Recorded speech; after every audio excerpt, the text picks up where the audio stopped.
Sybil Wilkes with what you need to know. Today is Tuesday, November 29th, 2022. Number 1. A self-described white supremacist appeared in New York State Court Monday where he pled guilty to the murders of 10 black people and the wounding of 3 others 6 months ago at a Buffalo, New York grocery store. 19-year-old Peyton Gendron admitted guilt to 25 state charges including 10 first-degree murder charges, 10 counts of second-degree murder, and a charge of domestic terrorism motivated by hate. The hate crime charge is accompanied by an automatic sentence of life in prison without the possibility of parole. Number 2, gun control returned as a leading topic over the Thanksgiving holiday weekend, with President Joe Biden and other prominent Democrats issuing fresh calls for a ban on assault weapons for the general public. At the same time, questions were raised about the funding of law enforcement agencies in places that refuse to enforce so-called red flag laws after shooting tragedies in Virginia and Colorado in the last 2 weeks. Lawmakers are taking aim at military-style weapons like the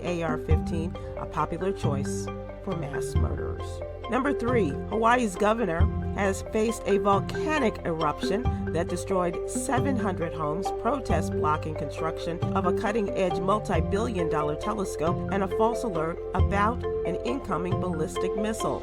Crisis response is one way to sum up the Democrats' 8 years leading Hawaii, which is due to wrap up when his predecessor, the Lieutenant Governor Josh Green, is inaugurated December 5th. During the COVID-19 pandemic, tourism shut down and Hawaii's unemployment rate soared to over 22%. The governor said he's most proud of how he responded to the pandemic, and it's what he'd like to be remembered for after he leaves office.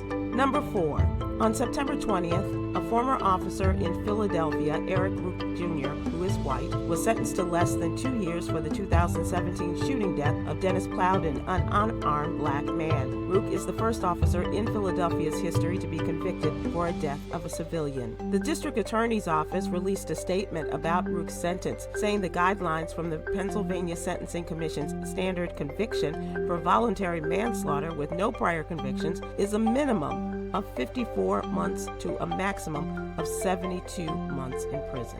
Number 5, becoming a homeowner can be challenging enough under good circumstances. Demand is slowing, which overall works in the buyer's favor. Whether you're looking at buying soon or down the road, the Tuesday tax tips will offer you a better preparation for the purchase. Read more about it in today's What You Need to Know newsletter, brought to you by Texas CPA Katrina M. Kraft. Here's your daily inspiration from Yogi's Jewels. Time can be a great healer, only if you are open to being healed. Join me today live on YouTube and Facebook at 7 p.m. Eastern, 6 p.m. Central with comedian extraordinaire Damon Williams and our contributor Cameron Riley as we discuss today's top headlines and more. To subscribe to my free daily What You Need to Know newsletter, please visit SybilWilkes.com. Be informed, be empowered.